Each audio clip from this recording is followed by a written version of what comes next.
Theater people, we love to be in the spotlight and also put on a performance, but then afterwards we realize we're all like little socially awkward monkeys. Right? So true. We're like, ah! And then we're like, oh no, that was weird.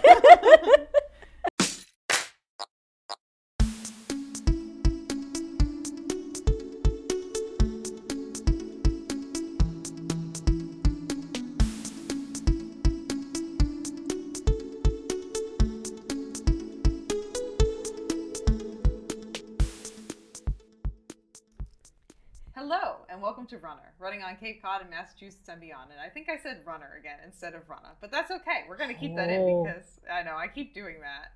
I think I get into my like professional podcasting voice, and I instead of saying Runnah, I say runner. But that's okay. That's okay. It's all good. I'm from the South, so it kind of works. Oh, Runner. Okay. Runner. On theme for today. So, welcome to everyone. And again, I'm Julianna, your host. Welcome back, or welcome to a new episode. This week / episode, whenever this comes out, we have one of my friends and also a very talented runner, Tasha. Hi, everybody. Yeah, I'm happy you're here, Tasha. I'm happy to be here, Julianna. Yeah, you're just exciting. You're just such like a positive person too. Oh, thank you. And I think everyone after they're done watching this will probably agree with me. Oh, no pressure or anything, no pressure. right? Yeah. Okay, cool. You'll be just fine. Though. We were just having the conversation that Tasha has a long history of being in theater and is probably decently prepared to speak. Probably. A little bit. We'll see. A little bit of public speaking experience.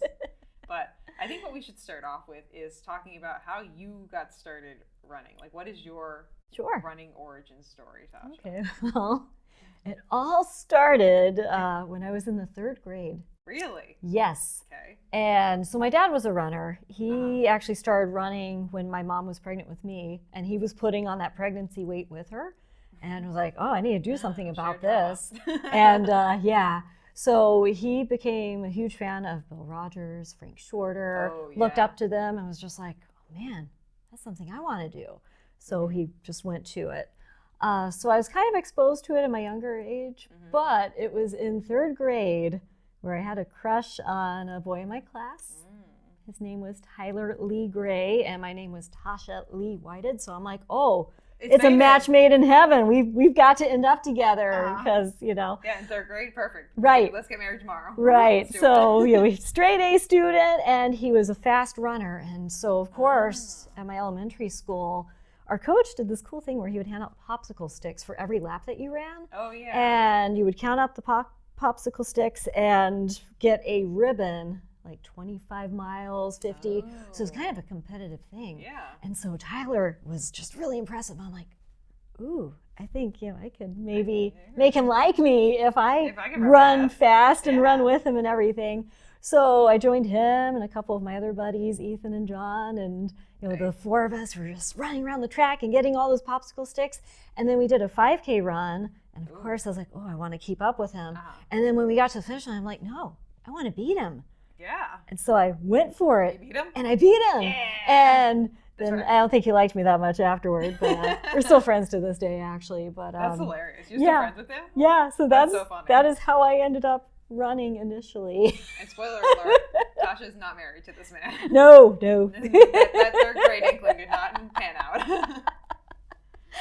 But that's okay. Yeah. So you started running more or less just to get attention from someone, and also you had seen your dad running. Yep. Where did you go from there? Did you participate in like track in high school? Sure. So from there, middle school was big for me. I had a really awesome coach, Terry Taylor, and she was just very encouraging, motivational, gave great pep talks and everything. And she was also the basketball coach. And I really wanted to play basketball because my dream was to play for the Chicago Bulls. Because I grew up during the Michael Jordan era, and I thought that was so amazing, and didn't comprehend that WNBA was another thing, and that, oh, by the way, I'm you don't play for the Chicago Bulls super right short. Now? Yeah, no, unfortunately not. But so I was going out for basketball, but then I would run track as well. And I was the only kid in middle school, at least at my middle school, that was willing to do the 2-mile run. Oh, yeah. And that's so not a super popular run. Automatically, that was my sport. And then The other event I did was I was part of the relay team for 1,600 meters and did a lap and everything, and try to bust it. So yeah, middle school was a lot of fun, and then high school I did cross country my freshman year, and had a coach that wasn't. He was kind of voluntold, like, hey, yeah, sorry, baseball season's over. You get to be the cross country coach, and he didn't really like that. Yeah. So it discouraged me because he had this big pickup truck and the Gatorade jugs at the back, and it was like, catch me if you want some water, ha ha ha, and then he would zoom out of there. Yeah, I don't like that. Yeah. So between that and then growing up in Florida, like Panhandle, so borderline Alabama, there were alligators on the campus that we were running in between a couple ponds, and just seeing them surface. Yeah, no thanks. No. So long story short, I also was reigniting my passion for musical theater. My first show I did was Annie when I was 6 years old. Okay. And so I jumped back into that and was like, ooh, I want to do theater. Yeah. So I took a huge break from running, actually, from my sophomore year of high school until my senior year of college. Really? Yeah. Wow. And what made you pick up running again your senior year of college? I was just wanting to find an escape. Life wasn't really that great. I had graduated college successfully, got my bachelor's and everything. But I was in a not so good relationship, and was just like, okay, I want to get out of here. And so I would escape and just started chasing my feet around. And so yeah, I haven't looked back ever since then. Been running since 2003. Oh, wow. So yeah. I identify with that too. When I graduated college, I went through like a whole like post-college depression thing, where because you just go from being surrounded by people that you really like all the time, and activities and everything, and so much going on, and being given like set goals, like okay, this paper is due then, this is due then, like these are your classes, and then all of a sudden they're like, you're free, and you're like, but now I have to go live with my parents, and I don't want to do that, or I'm going to this place where I don't really want to be, and where are all my friends, and I'm lonely and sad. And that's kind of the end of that. I'm glad you found running, though. I am too. Yes. That's a good thing. Yes, and I didn't have to chase after any boys this time around. So. Yeah, that's a nice thing too. We like that. Yes. Yeah, the boys come to us. We do not chase them. So, because I know that, like, obviously, your love of running did not end there at all. Absolutely not. So, what kind of led you from just running for your mental health, more or less, to running races? Like, where was that transition happening? Sure. So, when I got back into it, it was just starting with a 5K run, and it was at altitude because it was out in Utah. And I just remember, Is that where you went to college in Utah? That's where I went to college. Yeah, I went to Brigham Young University. What was your major at college? So I majored in geography with an emphasis on travel and tourism and a minor in music. Oh yeah, there we go. That's more like it, Tasha. Yeah. I wanted to do theater, but the university said I was too old at the age of 22, so. Really? Yeah, weird. Wow. It was a great university, though. I'm not discounting it, but probably just a few misguided individuals making that statement. Yeah. But it's good though. We give it a thumbs up overall. Right? Okay. So so I just did sign up for a 5K and was the whole time going, this sucks. But then 2 days later I went, I'll do it again. I think I can get faster. And it just kind of catapulted from that. And so Tasha, you have a problem. I do. You have that classic runner's problem of like you finish a race and like you really know you're in hot shit when you are running a race that's challenging for you and you are like 2 or 3 miles from the finish line, clearly in pain, thinking about the next race that you are going to sign up for after that. Oh, absolutely. Which I do all the time. Yeah, I mean, guilty as charged, so. It's a real problem. Like when you get to the point where you're like running a marathon or like an ultra marathon or something of the like, and you're like in pain, finishing, and you're like, I'm going to go sign up for 100K now. And you think those thoughts in your head. Yeah. And then you say them out loud to the person next to you, and the person next to you goes, yeah, we could do it again next year. And I say, we're all bad influences on each other, and I love it. We are. We're terrible. It's great community. But so after I left Utah, my dream career, once I graduated with my degree, was to work for Walt Disney World, because growing up in Florida, that's, everyone dreams of like working for Mickey Mouse.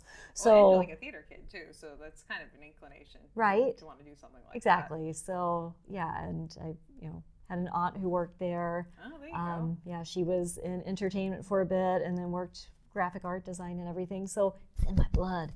But yes. So when I worked at Disney, it was 24/7, 365.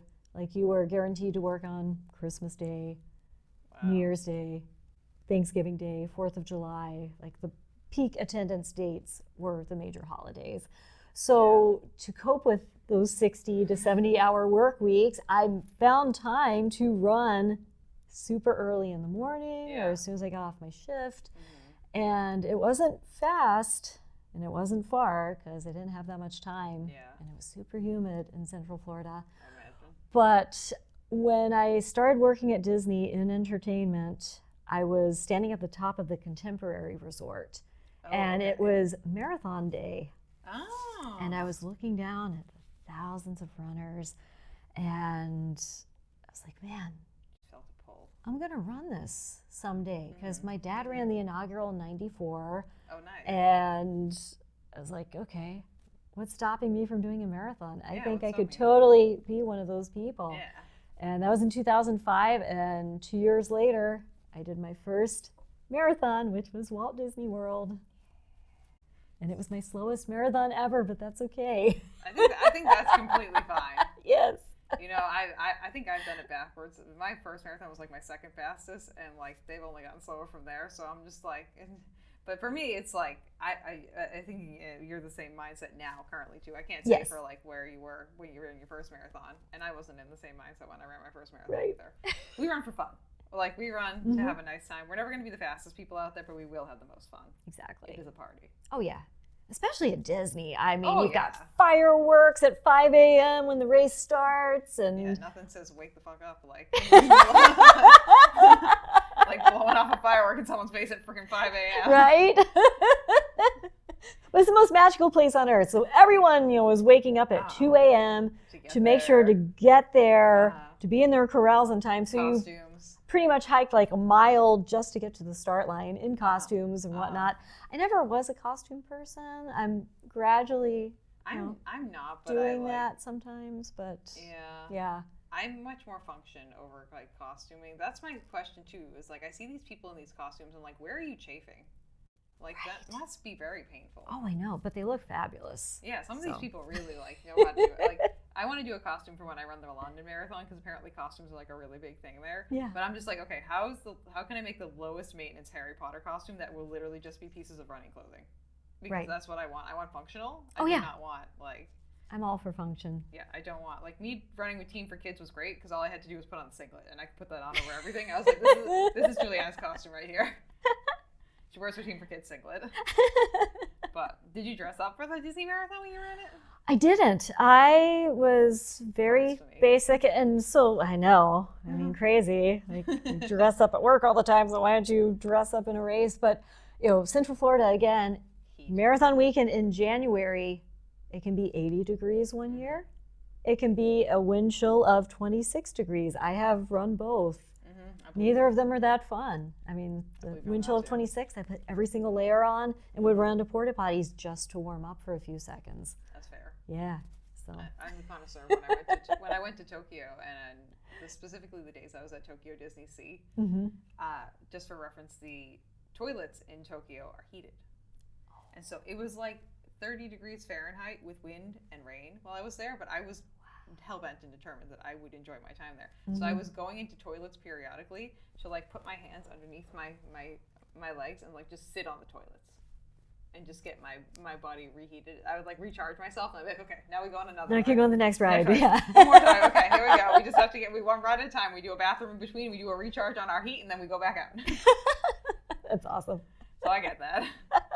That's totally valid. But I think that's too why, like, when I travel for a marathon, that's the most clothes I ever bring with me. Oh, absolutely. Because, like, if you're going to be out there for 3, 4, 5, 6 hours at a time, exposed to the elements the entire time, I will be bringing every single version of a jacket that I have. Oh, yeah. And every single leggings options, all the sock options. Yeah. Like, headbands, hats, you name it. We Absolutely. got it. Yep. We're like... It's like, oh, I need some street clothes as well? Okay. I know, that's the problem I come across. I'm like, okay, I packed all my running things. Do I have jeans? No. Do I have anything that's appropriate to wear out? No. Okay, we wear the running clothes then. It works, though. Yeah, for the Especially most at part. Disney. I mean, if you're doing the Dopey Challenge, you Yeah. get 5 T-shirts. That's so many shirts. It's so many shirts. So you have to make room when you're going there to bring them home. Well, Disney is also dangerous, too, because you know you're going to buy souvenirs while you're there for the most part. Absolutely. So that's definitely dangerous. But so you ran your first marathon as the Disney Marathon. What was the experience like having that as your first marathon? So... Would you recommend it? I would I recommend it? That's actually one I've run 9 times. Oh, wow, nice. So the answer to that is probably yes. The answer to that is yes. Yeah, my initial experience was it was hot, humid. I never want to do this again. I mean, I see Mickey Mouse every day, so what's the difference seeing him as I'm sweating buckets and dying running 26.2 miles? But then, of course, a week later, you're like, I can do that again. I think I want to do that again. So the next year I ran it, but I ran it with my dad. Oh, that's wonderful. And that was pretty special. Yeah. Until it wasn't, because, super competitive dad, which is where I get my competitive drive from, and he would run ahead of me and be like, catch up. And I'm like, you know what, you just go ahead and no, because we're doing this together. And so, We're not doing it together if you're trying to make me speed up. Running together means we're both aware of each other's paces, not just yours. Exactly. Thank you, good sir. So I was dragging and dying, but he did help pull me across the finish line, and it was a great feeling. Literally or mentally, or both? Both. I'd say both. And that year, too, so my inaugural year running it, quads were just burning. And so going downstairs, I lived on the 3rd floor of an apartment complex, and of course everyone was cracking up, and I could barely even make it to my car in the parking lot. Yeah. Whereas fast forward one year, I was still limping, but you were mostly fine. I could walk around, and now it's like, oh, I did a marathon? I know, your body gets used to it. When I ran Clarence to Mar a couple months back, I didn't realize it, but the Airbnb I booked had a really steep staircase to get up to the 2nd floor, loft that I was staying in. And I saw that and I said, oh no. But then after I ran the race, I woke up the next morning, I was fine. I was like, oh, okay. Nice. This is just like muscle memory. And like even when I ran New York last year, or like when I ran Tokyo, I was fine. Yeah. I didn't have any issues. But I think your muscles just get used to it after a while. They do. If you like keep on top of like doing distances and stuff. So, well, that's good. Yeah. And I'm glad you had a first like good experience with your marathon. Was Disney like your next consecutive few marathons, or did you do other ones in between then? It was. So in between, which wasn't until I guess around 2014 is when I really got into a running streak. Yeah. And I can't even list all the races that I did that year, but I've also done the Eugene Marathon out in Oregon, Tracktown, USA, which was amazing. I'd like to do that one. Yeah, it's so cool. I mean, finishing on Hayward Field and just thinking of all the incredible athletes that have run that track. Yeah. It's just, it was fantastic. And they serve pancakes at the finish, which didn't sound good when I was running, but sure enough, give me 2 minutes and I'm all over those pancakes. And they were the best tasting pancakes I've ever had. See, to me, that seems like out of all like the interesting food options we've seen at the end of races, including the Cape Cod Marathon, because I'm going to throw us under the bus here because I have the rights to do so. Thank you so much. But that seems like honestly the best like non-banana chip, like, you know, like non-like basic food options Yes. I've ever heard of it at the end of a race. Like, Oh, people it's are like, great. like we had the Fountain Road race, hot dogs on a hot, humid day in the middle of August after you're like sweating. I'm like, no, I don't want a hot dog in my hot body. Mm-hmm. Like, I want like a popsicle. I want like, give me something cold. I want something cold. Or like even the Cape Cod, like no part of me wants a bowl of creamy chowder at the end of running. It's true. My whole stomach is gonna just like. Someone else was saying like they hand out like cartons of milk. I was like, I don't know if I want milk. Like chocolate milk was a big thing for another race I was talking about, and I was like, I don't know if I want that. My lactose intolerance is not on top of that. Yeah. But like the simple carbohydrates at the end, I feel like that's fine. Oh like, yeah. That sounds like a nice time to me. Yeah, it was great. Yeah, that's a great idea. Yeah. Kudos to the Eugene Marathon for really thinking it through. And that community is so fun too, because I mean, obviously it's a college town, and so you've got just all the like built-in cheering squads. Oh, everywhere. you do. Yeah. I mean, they're in costume and they're offering shots of whatever and gummy bears, which was the first time I actually tried gummy bears on a course. I'm like, this is a magical food. Sugar. It's all sugar, Who but knew? awesome. And cheaper than booze and gels and Yes, stuff too, yes. which is nice. Did I tell you that when I ran Clarence DeMar, when I came around the corner to like mile 25, I had a trail style aid station there? Oh. It was not sanctioned by the course. It was people who had their house there. Okay, yeah. But there was a sign that said trail style aid station ahead, and I said, what does that mean? And so I turned the corner, and they're standing there with beers and whiskey and Fireball, of course, and hot dogs and any kind of alcohol I could want, and also just like pita pockets, hot pockets. They had like everything. I was like, oh, okay, I understand the assignment now. You guys really showed up. They're like, do you want a shot of whiskey? I was like, I don't think I'm gonna get to the end if we do that right now. Like, I'll catch you later. Okay, great. But I'm glad that you had some like good marathoning experience, Tasha. Oh yeah, that's awesome. And then I did go back to Utah and ran the Utah Valley Marathon in Provo, and that's a gorgeous course because you're just seeing the snow-covered mountains in June, and it's rolling hills. The elevation doesn't really bother you because even though it's like 4,000 feet elevation gain at the beginning, it is a downward downward race, and sounds like a perfect race for me. I think I would like that race a lot. It's fantastic. Yeah. And you get to hear the cows mooing at the beginning, like around the first 2 miles. So that was a fun one too. I love that. I love all the different experiences that you get when you start running races. Yes. Like not only just like interpersonally with the people that you meet, but also just like you get to see cool things. Oh yeah. I think that's something that people who don't run don't realize, and like it's one of my favorite things about running when I travel, because like a lot of the times like I'll be like one of like or the only person who goes out running in the morning when I'm traveling, but I get to see like so many more things than the people that like I'll come back from a run and be like, guys, I just saw this palace and I passed this cool statue, and then I went and I passed this like really cool tower, and then there was an art museum and I took a picture with the art thing, and like I'll see like, Julianna, did you do the tour of the city before we even did the tour of the city? I'm like, I guess, yeah. Like we went to London and like we were only there like 2 or 3 days, but I ran every morning, so I got to see like so many more sights than like everyone I traveled with. Yeah. Like even just going out for an hour, like I was like, wow, look at all these cool things. Really get my money's worth over here.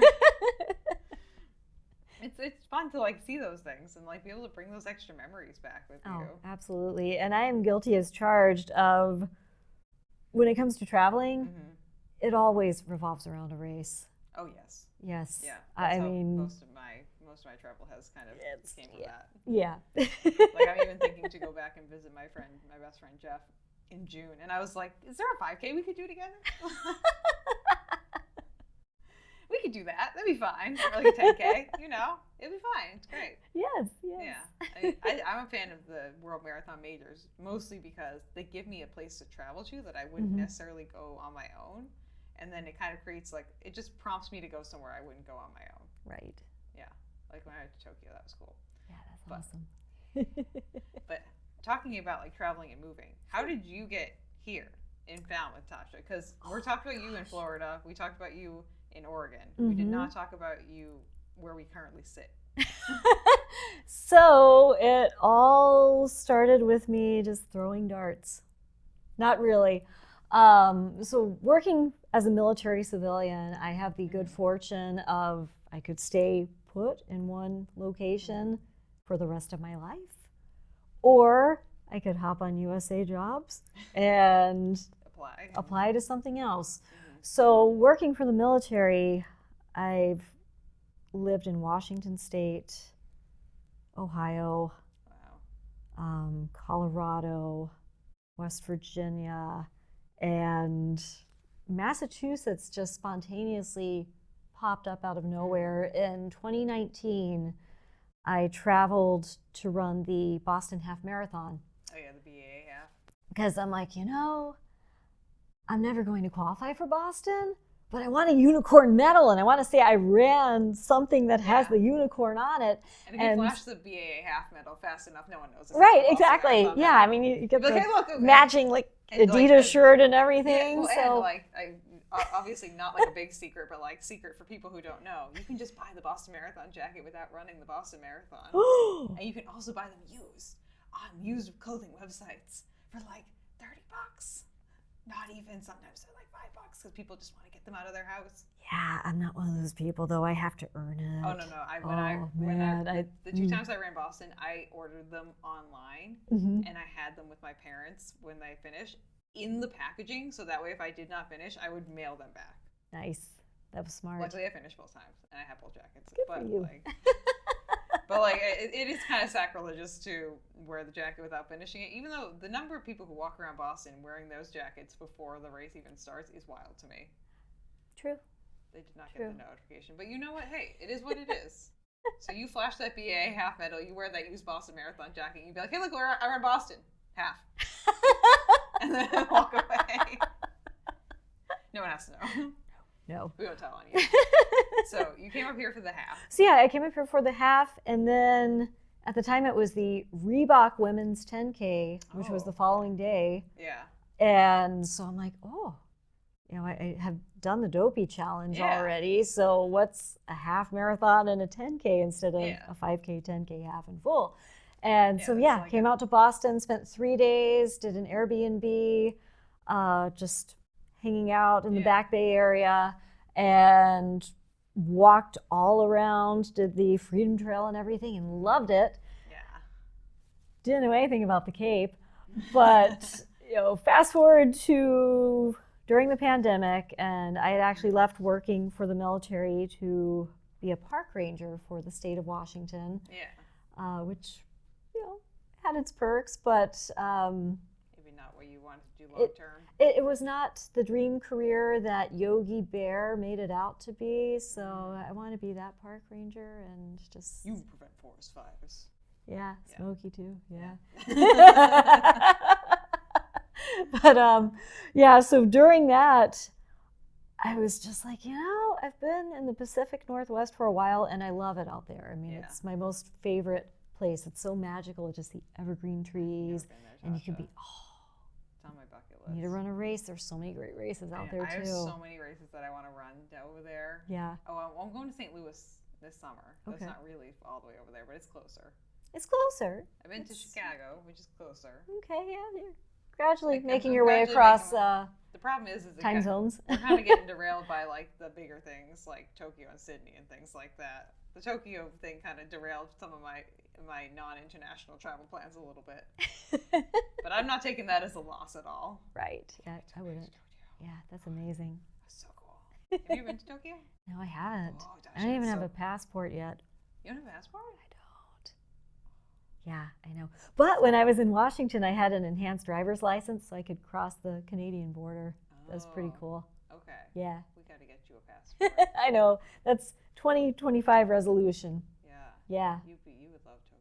Yeah. It's so cool. I had the best time. I'm excited to go to Berlin this fall too. That'll be fun. Nice. So, very cool. Yeah, nothing about me. This is not mine. It's my podcast, but this is not about me.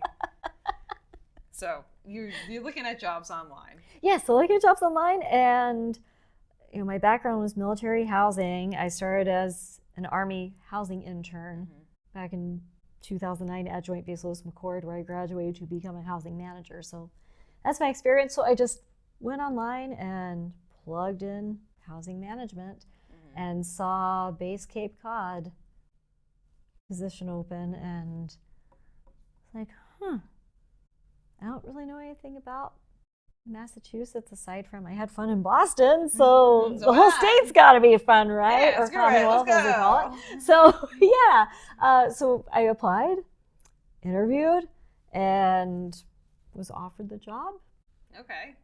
and then did a cross-country trip Yeah. all the way to Massachusetts. Did you drive? I did. Oh gosh, that's a long drive. Yeah. How many hours is that? I can't even say. I want to say I did it in a casual 5 days. Thank you. I can't even say how many hours a day it was, like 14 Absolutely. or so on average. No. Yeah, That's yeah. not a life I choose to live. Again, I say this as someone who spent 16 hours in a plane consecutively, but still, which is just stupid of me to say not 5 hours and not 5 days in a car, which also includes like getting out and like sleeping places, I'm assuming too. Mm-hmm. And like seeing sights as you go. Oh, absolutely, yeah. I mean, yeah. It's fun to go cross country and see sights, but after a Stress of while, moving. it's the stress of moving and You just wanna get out of the car. fueling up because I mean, gas is not cheap. So Ooh. Did you see anything There was super lodging. cool while you were moving? Like anything on the road trip that stands out to you?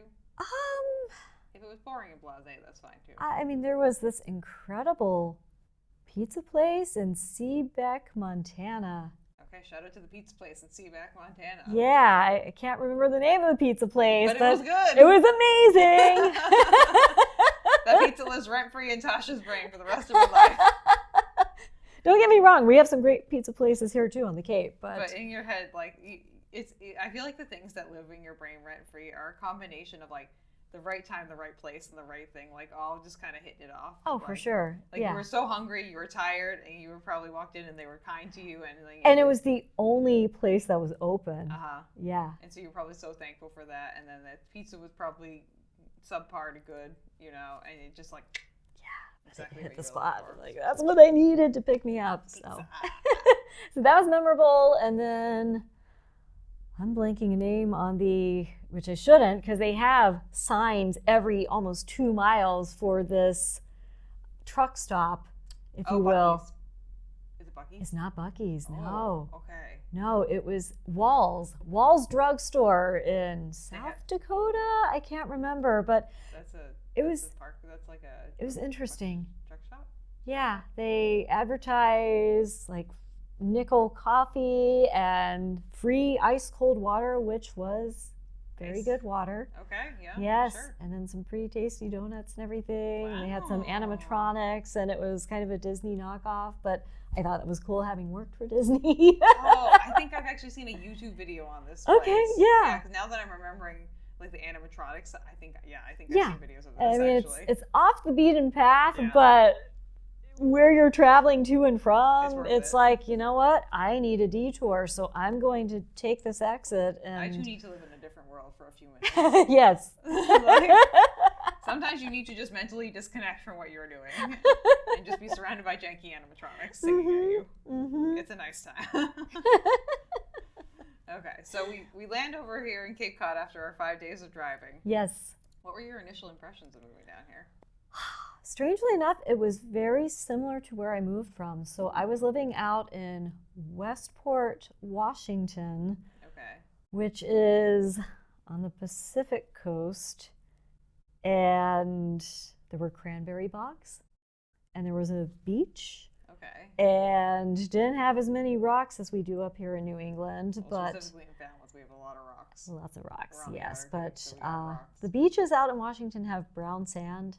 Growing up in Pensacola, Florida, we have the white sandy beaches, so that was different. What do we have here? Just like tan sand? Yeah, I'd say tan sand with a lot of rocks. And shells, which are cool. Falmouth is very rocky. It's very rocky. The beaches here are very rocky. Yes. So you move here, and you got involved with the running club. I remember seeing you at one of our. Was it a meeting or?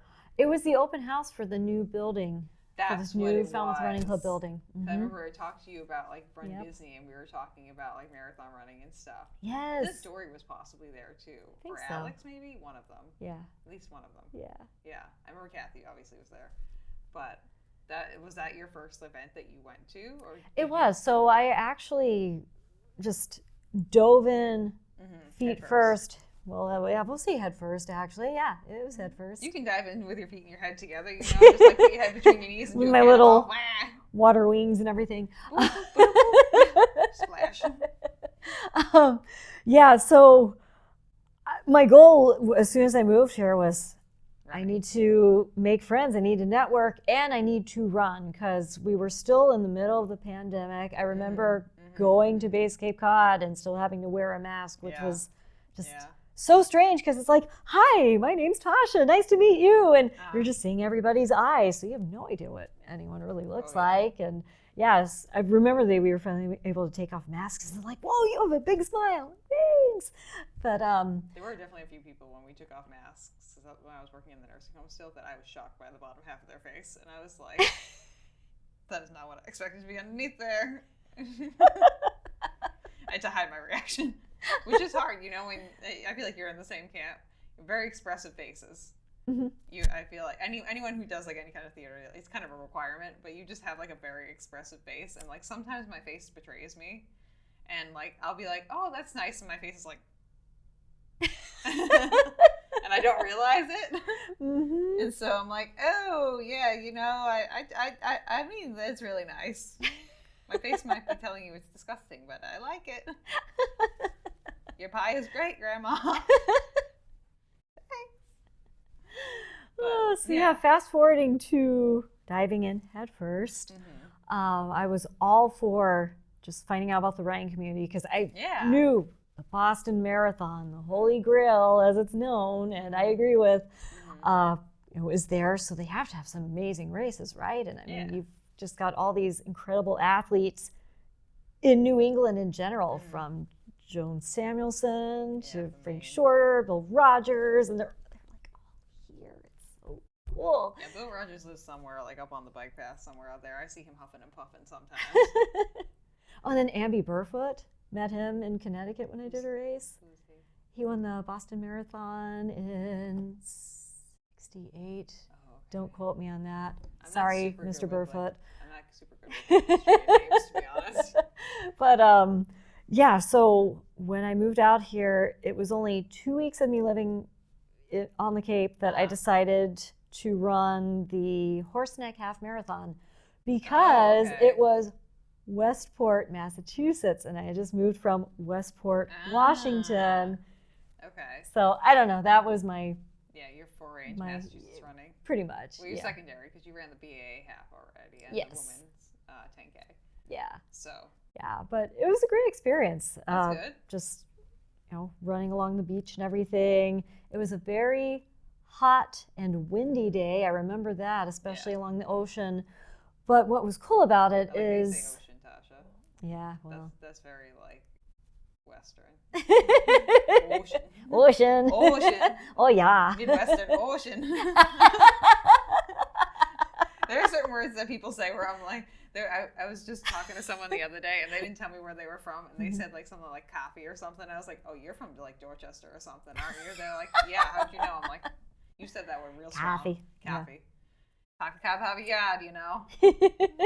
All you Massachusetts people going around the Rotary and getting a drink from the bubbler.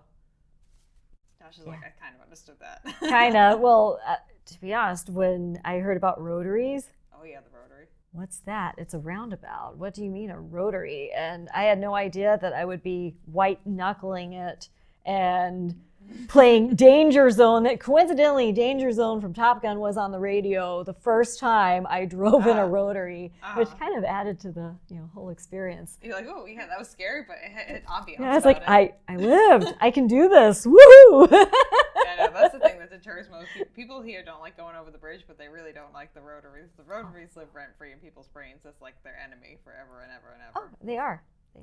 Which is valid. Yeah. You know. So you move down here, you have a fight with the Rotary. You go run a half marathon. I run a half marathon, and the cool thing about that half marathon is it was the, I guess, comeback event from COVID. So I remember all of us cheering and crying and just so happy to be at the start line. Yeah. And so the camaraderie was amazing. That's great. And just chatting with everyone. And of course, I still have my Washington license plate. Yeah. And It's like, hey, I just moved here and tell me all the great stuff. And I remember being members of the Rhode Island Roadrunners Club, which I actually signed up for first before Falmouth. Oh. I had not known about Falmouth. Well. Don't worry, I won't tell Jack. But they were a great group. I mean, they were sitting around the parking lot. They offered me beer, which I'm like, yeah, I don't drink, but thank you so much. And just very chill. Yeah. They're like, hey, join our club. I'm like, yeah, I'll join your club. And I did. And have been volunteering at the Mile 18 water stop on the Boston Marathon course ever since. Yeah, it is. Them and November Project. So cool people. That's a good group of people right there. Yeah, they're great. That's a lot of fun. So how'd you get involved with, so you got involved with the Falmouth running community? Yes, so that was just happenstance of finding the website, because I looked up any running club in Massachusetts that was close to me, and that was the closest. And I remember just stopping by the building one day on a run around town, and lo and behold, there is Kathy. And so I just said, hi, I'm brand new to Falmouth and the community in general, and would love to join the club. And she immediately, in her awesomeness, gave me all the brochures and told me about the club when all the Wednesday night track workouts are, which I've not been to. Sorry. I don't really like running at the end of the day, especially this time of year. It's freaking freezing. It is. Props to everybody that does though. Shout out to you. Yes. Yes. That's not me. But it could be you. You too can go run with the Falmouth Running Club at the high school track at 5:30 on Wednesday night. You viewer out there. But yeah, so Kathy's great. I think what you probably found and what I found from the Falmouth running community and also myself is that anyone who's involved in the Falmouth running scene, has their toes at least dipped in the pool. Oh yeah. You ask them about it and they're like, let me tell you everything about the Falmouth running community. We're very let me give you all the information all at once. Oh, it's fantastic. And the fact that we have the Cape Cod Marathon, we have a lot to Falmouth Road Race. I mean, you've got massive races here in this town, and plus all the little ones too, which is fun. Yeah. Oh yeah. You got the Seagull 6. We have what is now the Surf Drive Mile, which was the Main Street Mile at that point. We got the trail race too. Yes, and then the whole Women Run Cape Cod that was started in, what was that, 22? Yeah, I think this is Mary's fourth year now, going into the fourth year, I believe. Going into the fourth year. Yeah, and this will be my third year now. It keeps growing. It's pretty cool. Yeah, I think it's exciting. Yeah. So you kind of get the bug of Falmouth running. You do. You do. There's no way to avoid it. It's just no. This is the town that I've been in that anywhere. And Oregon is probably a really big competitor against this, but it is. Any time of the year you go out, any time of the year and day and whatever, 365, 7, whatever days and time, with years, hours, whatever. My brain is not working properly. That's okay. Words. Words. I'm a professional talker. Thank you so much. I know how to use words. So anytime you go outside in Falmouth, there are people running or walking or doing a combination of the two outside, no matter what the time of day. Or I go out at 4 a.m., there are people out running. I go out at 7 p.m., there are people out running. Sometimes you go out at 2 a.m., you see Greg Stone running. And he's a wild human. That was a deep cut for anyone who's part of the Falmouth running scene. Which I'm assuming is most of our viewers. So. But then, of course, as a runner, it just comes naturally as you're driving along and you see someone running. I want that to be me. What time is it? I want to be out there. I have to go to work. Well, it's the worst when you're injured. That's when it really hits you. Yes, it does. You have that and you've gone through that a lot, Tasha. I have. You and I are both in that injury boat where we float in and out of the injury boat every so often. But you've definitely had a pretty decent road in the injury boat recently. I have. Yeah. Yes. Let's talk about how you're getting through your injuries, and also how you kind of found ultra marathon running, which kind of together for someone who's not super knowledgeable about ultra marathon running sounds like an oxymoron. That you're yes, I'm very injured, so I will run 100 miles instead of 26.2. Thank you so much for asking. This is the cure to my disease. I will see you later. There is a method to my madness. Yeah. Yeah, I think when you talk about it, it makes sense. So let's talk about it, Tasha. So, going from it, again, I always knew I was never qualifying for Boston. Did you run Boston? I have run Boston. Okay, cool. Thanks to the Falmouth Running Club. Volunteer many hours, and you too can potentially get a bib. That's how I've run it twice too. The second time was Jack emailing me being like, Julianna, would you like a Boston bib? Because it was the fall version that like no one, like I think someone had dropped out and we had to retain our bibs or something. Oh, man. And so he knew that like because here's the thing, people. If you have, so most of the organizations that are running clubs and nonprofits for running, more or less, in Massachusetts are allotted a certain number of bibs from the Boston Marathon to give out to their members who they see fit to give them to. And it's up to those clubs to determine who they go to. So they'll give you a certain number every year. And if you don't use those bibs, if say they give you 3 and you only use 2, like 2 years in a row, they'll be like, oh, you only need 2. And so they'll start sending you only 2. And it's hard to get them back once you lose them. Yeah. So essentially Jack was like, Julianna, you're my last resort. Please, will you run this so we can retain having 3 bibs instead of only 2? And he knows that if you tempt me with a marathon, I will do it. And that's just kind of the long and short of it. And so I said, fine, whatever. And I did it. So. Man, was that 2021? Yeah. Okay. That was my better of my 2 years. See, I signed up for the virtual just to say I ran Boston. And the cool thing is I actually met some ladies while training for the marathon. I went and, had the T drop me off in Framingham. Oh, I remember you doing that. And Ashland and just like, I'm going for it. And I parked at the Common, so I have to get to my car. My car is over there.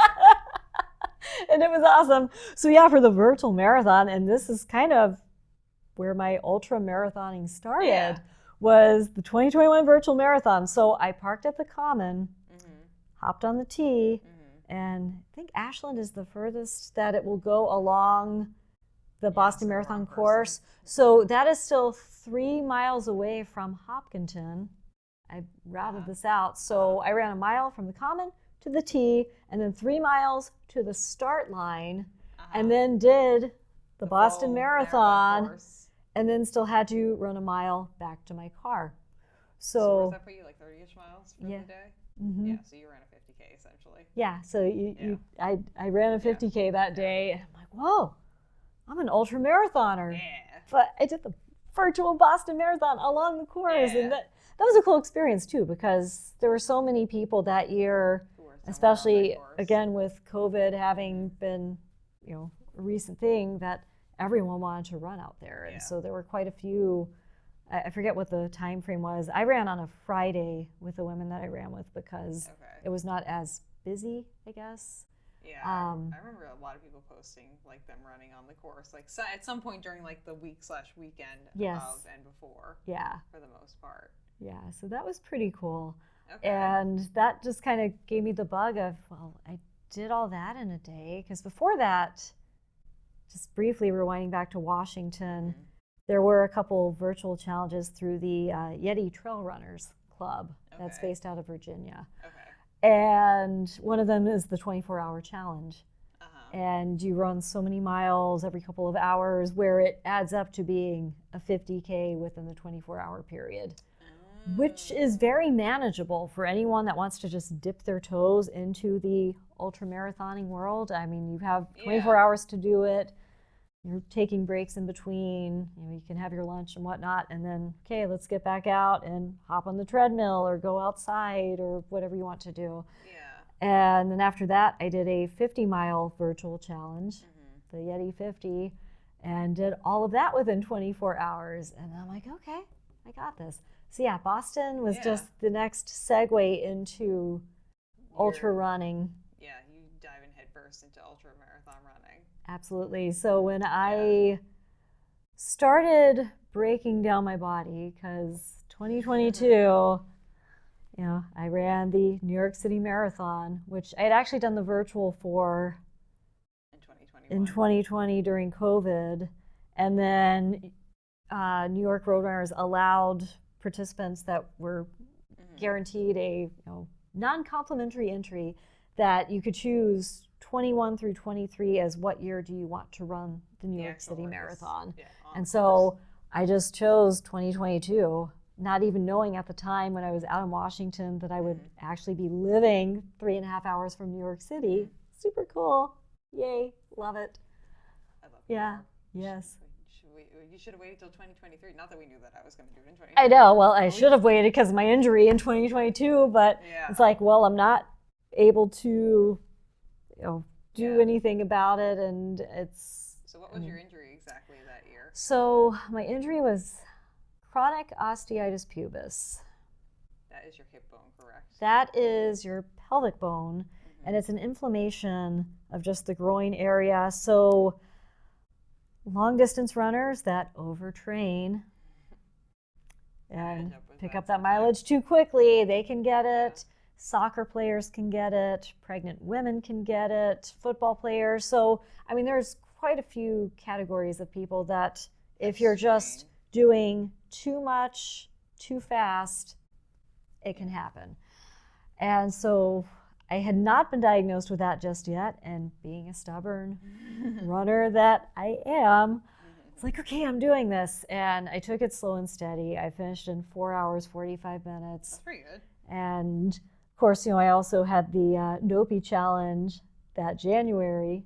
So slow and steady there, but I ran a 4:11. I went to a great chiropractor. Awesome. Yeah. Dr. Bob Mulcahy. Local, yes. He fixed me to run New York City Marathon, Dopey Challenge, and then, of course, I got a bib through the Falmouth Running Club for the 2023 Boston Marathon that April. So November, January, April, then my body was done. It said, thank you so much. It's been a nice time. We check out of the hotel now. Goodbye. Pretty much, yeah, yeah. So, so I can't even tell you what my running was after that. I was still clipping like an 8-minute pace, but I was hurting. A lot of pain. A lot of pain. And, I was not getting an 8-minute pace in those marathons. Like I was slow and steady, just doing what I could. And Boston was painful. I finished in 4:34:43. I thought it was a cool dyslexic number kind of thing. But 34:43, or was it 43:34? No, it was 34:43. As a dyslexic person, I have no idea. Right, I know. I'm just like, whoo. So numbers. Yay, numbers. Yay, numbers. So either of those, but yeah, slow and steady.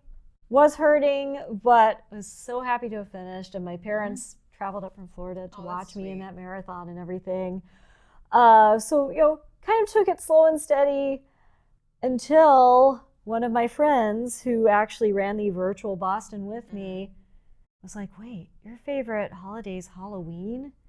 Oh. And you worked as a park ranger and like running trails? Let me tell you about the Ghost Train Ultra in Brookline, New Hampshire. I'm like, ooh, do tell. So the Ghost Train was your first ultra that you officially 2023 ran? Ghost Train.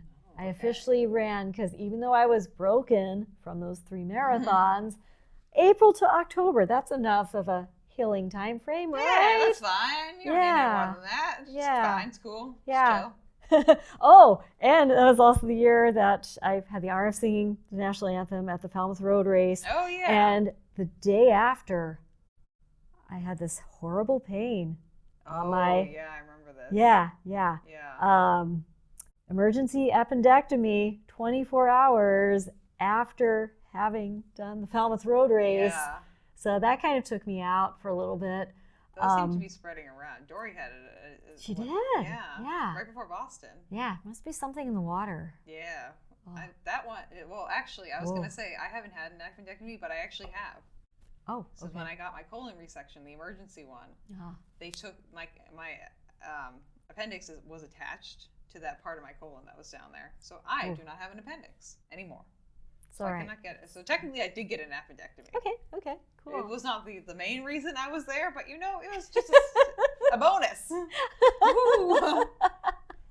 Something I don't have to worry about in the future, There you go. Yeah. So yes, we are both part of that club. Neither one of us have an appendix. Yes, awesome.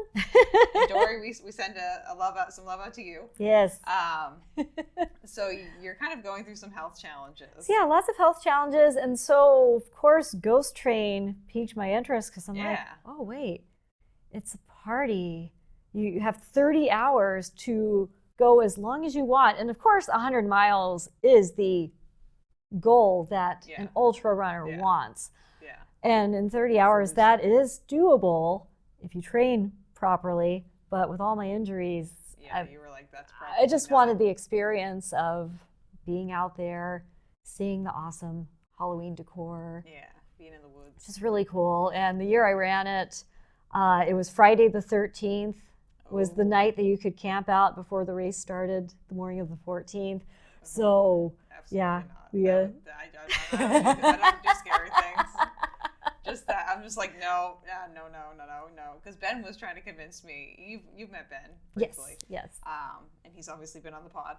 But he was trying to convince me to do ghost train. I was like, my friend, like, no. Absolutely. I don't like scary things, and I do not want to go running in the cold woods right now. But you're with so many fun fellow runners and a lot in costume. Fast forward to now, I'm going to sign up for a 30K in the woods in spring. So, 50K, 30 miler, 50K. Awesome. So we'll see. Yeah. We'll see. I can also see myself finishing the 50K and being like, I could run some more miles, guys. Oh yeah. You know, depending on the day. Yeah. Well, I mean, the beauty of trail running is, and you have some wicked fast runners out there. In fact, that's not me. Forget the athlete's name who like just broke the women's course record for Ghost Train. But I mean, she was just smiling the whole time and just had this smooth and steady pace. And I was 40 miles into my race when she had finished 100 miles. Yeah, that's like when you. That's like when she was incredible. Think about the elite people at like the major marathons or like any marathon, they finish in like 2 hours, like a little over 2 hours. I'm like, I if I'm lucky, I'm at the halfway point of 2 hours. You know, we're having a good day. If we're having a bad day, I'm not. But like, it's just, it's wild to me to think I'm so floored by how fast people can do trail running because like I know. I don't understand. I mean, you've got the rocks and roots, especially in New England. I mean, it's wild. Leaves. And yes. Leaves are when I'm trail running, leaves are my worst enemy because they hide things. They do. I can't see the rocks and I can't see the branches and all the roots. Or the dog poop. The dog poop. Pick up after your dogs, everybody. I haven't done that yet. I've fallen on rocks already. I've only just forayed into trail running. This is like maybe 2 months of Julianna ever trail running. I just got my first pair of trail shoes. Oh, nice. Actually, I say got loosely. They were in the back of my closet in a box, unused. I did not know they were there. I was cleaning out my closet. I found a pair of Speedgoats from Hoka. Okay. They were fine. I took them out the other week. They were fine. Yeah. But like right now, I only go trail running with Ben because Ben doesn't want to really run on the road. So I say fine. Okay. He's slowly grooming me to pace him for one of his. Well, that's great. Ultras. I mean, you're out in nature. The more I'm doing it, the more I'm starting to like it. Yeah. So. Yeah, it's my happy place. I mean, I still enjoy road running. And I don't know, there's just something magical about being out in nature and hearing things rustle in the bushes. And it's just like, oh, it's a squirrel. I don't know if I like that. It's an owl. That's cool. It's growing on me big time. But I think my level of coordination right now, where we stand currently, again, only like 2 months into trail running, my coordination level is such that I really just prefer to run on the roads because I don't have to think about where my feet are going as much. Okay. But I have a feeling, my brain is starting to trend in the direction of, but Julianna, it's more fun if you have to play like hopscotch and like. It is. And like do all these things. Oh, yeah. Yeah, I mean, I've drank the Kool-Aid at the aid stations and it's great because, I mean, you do have obstacles. And to me, it's fun now as my body is slowing down. It's no longer about how fast can I go, but how far can I go? And at some point, it is your mind taking over. Like your legs are moving, which is cool, but... running is like 80% mental. Oh, it is. I stand by that. That's just for me. Sure. That's Julianna science. That's not proven. But like... Don't quote me on it, but like, unless you're just quoting me directly. But I think that in my head, like running is like 80% mental. Like you can get out there and your body, like if you blindfolded me and I was asleep and you drugged me, I could probably run from my house to Woods Hole and back, like blindfolded, like no issues, like just do it, like Yeah. no matter how tired I was. But like, you have to mentally be in the game to go like further than that. Like you can go a certain amount, like just like physically, your body will take you there, but like mentally staying in the game is the hardest thing. Right. Because you're like, I could quit. Then the problem is if you're running like a long distance or you're towards the end of an ultra race, you sit in that chair. You might not be getting back up. It's true. But that's why you don't bring a chair, and then you can't sit in a chair. That's my motto. One of the things that I found kind of funny about the trail running community is like exploring their social media and things that they find like little niching, like that the chair is like a symbol of like just like, oh no, don't sit in the chair. Like you sit in the chair, like you gotta get back up if you get the chair. Which isn't really like how it should be, and really how it isn't in trail running. No, it isn't. Because you sit in like the aid stations for a little bit, and I liked what you were saying too about how it's not like how fast you get there, it's how far you go. And also with that 50, was it a 50K or a 100-miler challenge that you did from home? 50-miler. The 50-miler. Where like you can do 50 miles. Like if you walk like 3 miles an hour, you can get there in the day. You can. And like that's not an aggressive pace. That's like what, like 20-minute miles pretty much right there. 20 minutes, yeah. That's not even a super aggressive walking pace. Like you could very easily, if you have the mental wherewithal to get back up and like do it, like that's the hardest part. Right. What did you learn from like starting trail running? Like what's your biggest takeaways? My biggest takeaways is just perseverance. Because I mean, your body is going to start breaking down just because, I mean, anything that you put in your body, no matter how much you fuel, it's going to start hurting. You're going to start cursing at the world, and you're not going to want to keep going. But then you'll see so many people out there that are in the same boat as you. Maybe not as frequently in a road race, because over time people start dropping and you are more spaced out in the woods. And it's like, is anybody else out here? Oh, hey, yeah, I'm doing great. And oh yeah. But what I love about the trail running community too is, again, it comes back to the camaraderie, and everyone wants you to succeed. It's not even a competition. It's just like, we're all friends. You got this. We're all friends. We're all drinking from the same bottle. Yeah. Well, maybe. Sometimes. Depending. We're all eating the same gummy bears and pickles, which are my two top big pickle go-to. Yeah. Those are my go-to foods that fuel me up. It's kind of strange. But then there's another runner. I really don't think it's that strange. There are so many runners. Like, that is very. If you told me, I really am into just like, I eat bottle caps, like, and then I like to drink. I don't know what would be not a good option, like I can't think of anything. Gasoline, weird. Like malted milkshakes or something. It's like, ew. I drink malted milkshakes and I only eat like the plastic bottle caps as my fuel. I'd be like, okay, well that's a wild take that you had right there. But gummy bears and pickle juice / pickles is, I feel like, pretty average. Like when I went to Tokyo and they had like pickled plums and doll-shaped pancakes, I said, oh, hey, these are choices we are making now. Right. And it was cool. Cool to see like the different cultures, you know? Yeah. But like as an American, I was like, I don't, is this a thing that we do? You know? But I guess it is. And you know what? More power to them. Good for them.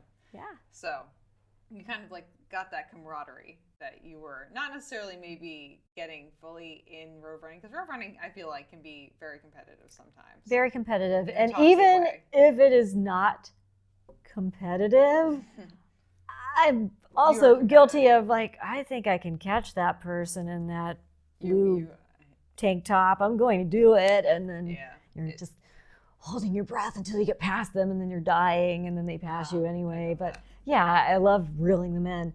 But I'll do that on random runs. Yeah. Like I'll just be outside, especially during the summer when there's a lot more people out running, because it's just like our population down here in Falmouth like quadruples just over the summer. That's so true. Yeah. Well, even just the other day in Woods Hole, I was running, and this guy had a Cape Cod Marathon relay shirt on. I was wearing a Cape Cod Marathon shirt, and just like, I think I could pass him. And of course, he's got his his AirPods and everything. He wasn't even paying attention to me, but I'm thinking, okay, he's running alongside me. I've got to pick up my pace so I can stay ahead of him.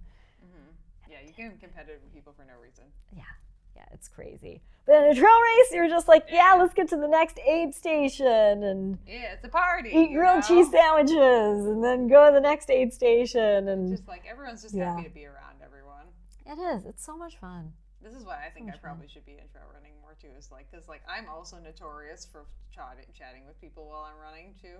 You know that if I see you out there running, I will come up beside you. I'm not. My main problem when I'm running, like especially in Falmouth, is not necessarily running to be competitive with people, but I'll speed up so I can talk to you.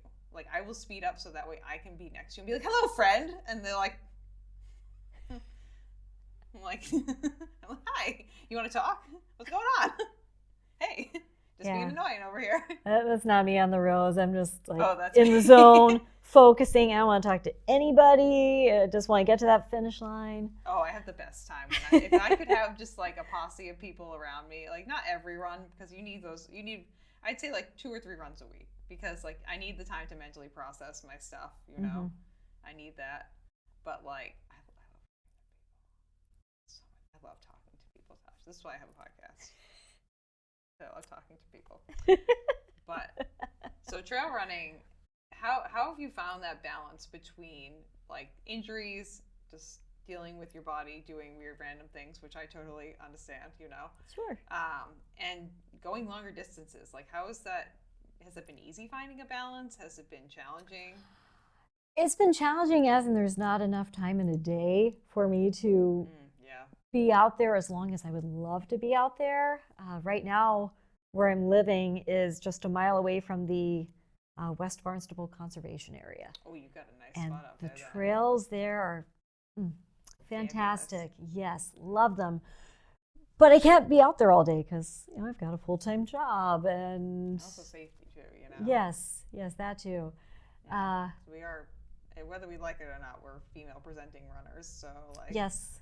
And being a single female presenting person out in the world today is not necessarily the safest, especially if you're like in the dark now, like because it gets so dark earlier. It gets so dark earlier, and plus it's hunting season, so do you have that blaze orange on? And you really. So that's kind of a challenge in the trails right now. Yeah. So finding that balance, like if someone else was wanting to get into trail running, Tasha, and they were more or less in your shoes, maybe someone who doesn't think that they can do it, and they're like, I don't really know if I can run longer distances, or I want to run trails, and 2, like is maybe worried about injuries and things like that. Like, what would you tell them? I mean, I would start no different than a road race, so slow and steady. Instead of jumping straight into a marathon, you've got to build up to it. So there are some 4-mile trail races. Just look those up on Running USA or Running in the USA is a great resource. Yeah, that's a good one. Ultra sign up is great now because it is all ultras. But that has a cool search engine because it'll let you choose the distance, the time that you're willing to run out there. Oh, that's cool. So it's pretty neat. And then I would also encourage someone who wants to get their feet wet to look at what time they are allotted for the distance of that race. That is a very good tip. Some of them, it's like, oh, you have 24 hours to run 100 miles, or you're going to DNF, did not finish. And that could make or break your first experience. So that's why I chose doing the Ghost Train, because 30 hours, and as long as you do 15 miles, you get the medal. You're not going to DNF. Like, you will get an actual time starting at 15, and then every 15 adds up, which is pretty cool. So that's a good one. And then I say that's fun. I'm like, that's fun. Just like casually being like, an extra 15 miles.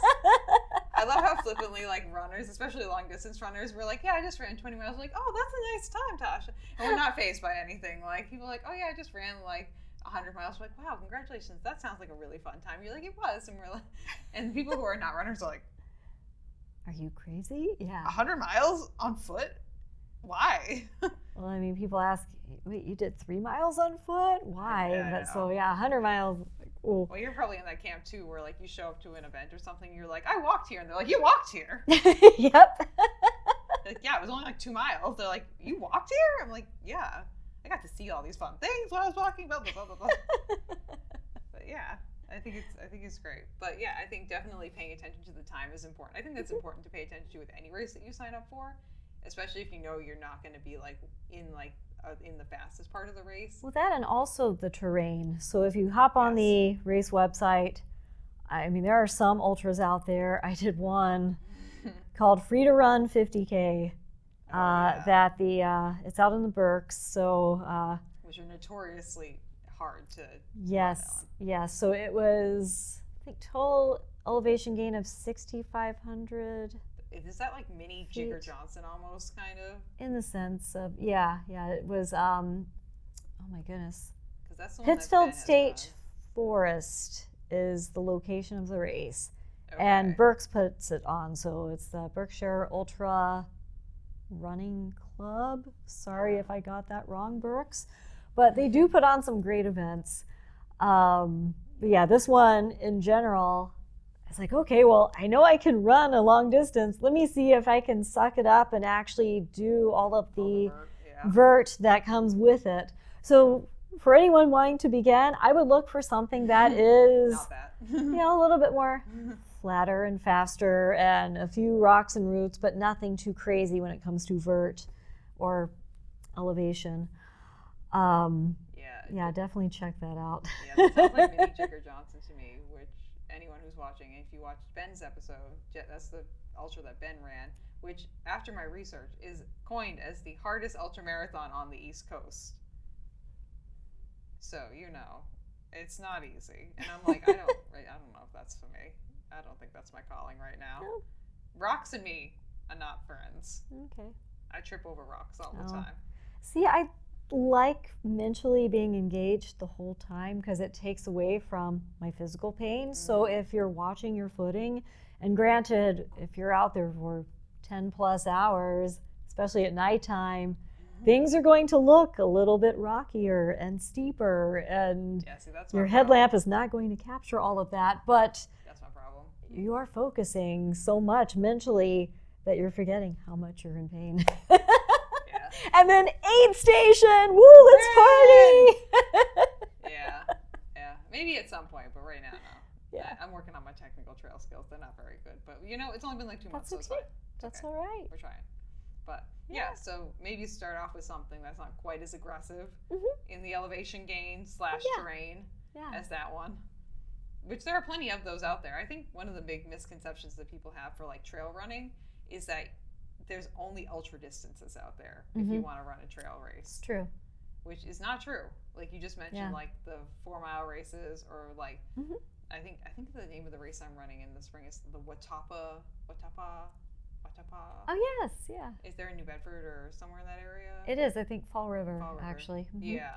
So, but they have that race is the furthest distance is a 50K. They also have a 5K. So you can go run 3 miles on the trails too. Or Cape Cod Trail Race through the Falmouth Running Club has a 10K, 20K, 30K. Obviously, it's a 10-kilometer loop, but you can still do it. You can do it. Yeah. And you can also just go out on the trails and run. Be safe.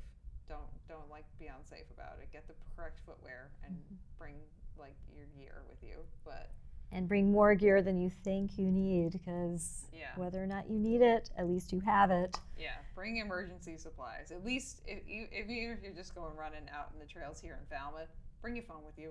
So just in case it's an emergency, you can call someone. And bring a Band-Aid at a minimum. Absolutely. And some water, a handheld water bottle, as annoying as that could be, or even a running vest. Yeah, just some carry kind of like backup something. fuel would probably be a good idea. And if you meet, you bring some toilet paper with you. It's a nice time. I second that. Yeah. Yeah, we love having a little bit of toilet paper on us. Or a paper towel, the Bounty Extra Strong paper towels. So baby, you can use those for a lot of things. Put those into like a cut. You can wipe your butt with those things. You can like stuff them in things to like stop things from like bleeding or whatever. Extra strong paper towels. Recommendation from Julianna. And chapstick. You can use chapstick for like everything. You get like the unflavored chapstick that works as like, and with the sunscreen in it. Right. You can use that for like everything. You're chafing chapstick. You need sunscreen, emergency, chapstick. It's true. Wind chafing, chapstick. Multifunctional. Again, this is why Ben thinks I should be a trail runner, because he's like, Julianna, you're so janky. I'm like, I guess I am. Oh boy. But okay. Well, I think we're kind of at the end of our conversation, Tasha. Yeah. I think it was really nice to have you on. Thank you so much, Julianna. Yeah. I think Been people enjoyed are really to be on. Yeah. I think people are really going to enjoy the conversation that we had. So I'm happy with that. Cool. Did you have any like last thoughts, or maybe something you want to leave the viewers with, or like maybe a mantra that you have that you really identify with or are identifying with currently? Well, it is. So it's actually a Swedish term that is known as sisu. And it doesn't really translate over to English too well, other than, again, perseverance. Mm-hmm. And my mantra is embrace the suck. So when I am having a rough time, if I'm just, I always force myself to get out there, because I think even a 2-mile run is better than no run in a day. But, when things get rough, I just chant to myself, sisu, embrace the suck. And it just makes things better for me. Fantastic. That could work for some of you. It may not. Yeah. But that is my mantra. I love that. Yes. I feel like most runners have some kind of mantra that just says pretty much be in the moment, which is exactly what that mantra is saying. Yes, exactly. I love that. Yay. Well, Tasha, thank you again for being on. Thank you, Julianna. Yeah, and thank you all for watching this episode or listening to this episode of Runnah. Don't forget to subscribe if you're watching on YouTube or on your podcasting platform of choice. And if you'd like to get in contact with us, we are at RunnahPod at RunnahPod on TikTok and Instagram, and runnahpod@gmail.com. And we will see you on the next episode of Runnah. Bye. Bye. And then Julianna edits things, and she puts the exit music out, or she leaves that in. I feel like the weird things that happen add charm and just loveliness to this podcast. Nice. So, yeah. Thank you for listening to this episode of Runnah.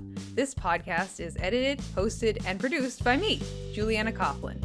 Brought to you in part by the Falmouth Running Club and the Falmouth Community TV station.